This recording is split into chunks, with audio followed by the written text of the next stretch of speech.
I'm Jo Simmons. I want to tell you a little bit about my new book, The Reluctant Vampire Queen, which comes out in July.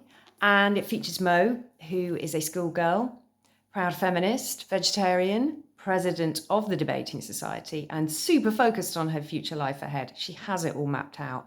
The uni, the internship at the UN, the career as a politician, or maybe a human rights lawyer.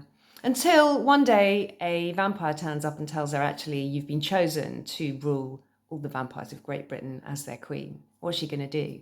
So it's scary in places, not too scary, but also funny. It's got blood-sucking vampires, but also romance, fangs, feminism, friendship, first love, and lots of mini Battenberg cakes. The inspiration for it was really just vampires. I love vampire stories. I love the fact that most people know a bit about vampires. You know, they suck human blood and they come out at night. And then onto that, you can layer up lots of other ideas. You can add different themes and you can make vampires funnier or more relevant to today, depending on what you want to do with them. So they're kind of the gift that keeps on giving. I want to read you just a little bit. This is from chapter 2. So Mo's been to see her best friend Lou and she's cycling home and it's the evening in October. And this happens. And I'm also going to do a bad vampire accent. A man had walked out in front of her. Walked out? Appeared more like, as if from nowhere, or perhaps the hedge. A stranger. Mo knew everyone in Lower Donny, but she'd never seen him before. He said nothing. He stood perfectly still, staring at Mo with hooded black eyes. She felt goosebumps ripple over her skin. Sorry, excuse me, she muttered, turning her handlebars to cycle around him. He moved and stood squarely in front of her bike again, blocking her way. Can I help you? Mo asked.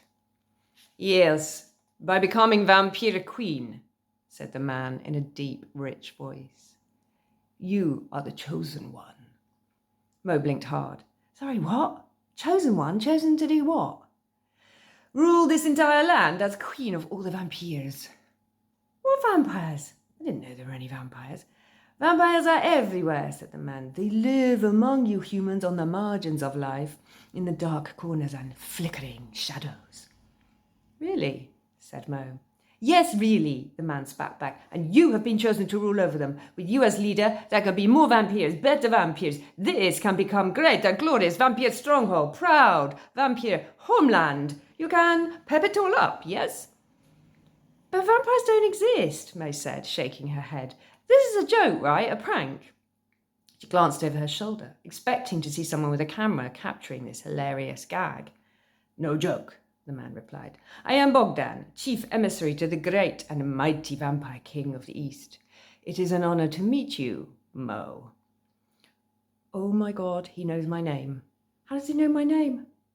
The vampire king gave me a task, he continued, becoming chattier. Bogdan, he said, go see what's happening in Great Britain. It's so far away and the weather's rubbish, but there must be some vampires there. Take a look. If you think it's worth adding to my territory, find a king that can rule there on my behalf. This is what I have done.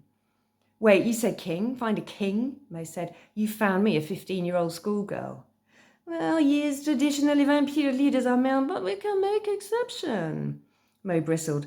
Women can work in senior positions too, you know. This is the 21st century. Ever heard of equality? Bogdan shrugged. So if you wanted a king, so predictable, by the way, pick a man for the top job.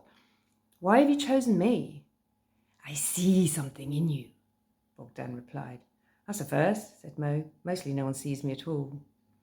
I have been around a long time, worked with many powerful vampires. I have talent for discovering chosen ones, said Bogdan. Olaf the Sucker, who ruled here in the 1700s? I found him. Bran the Thirsty? Also me. Geronimo the Unquenchable? Me too. All men, Mo muttered. All exceptional, Bogdan replied firmly. I knew they were chosen one, first second I saw them. I know the same for you, Mo. I sense something deep within you, a strength, a force. I can almost smell it. Thanks a lot.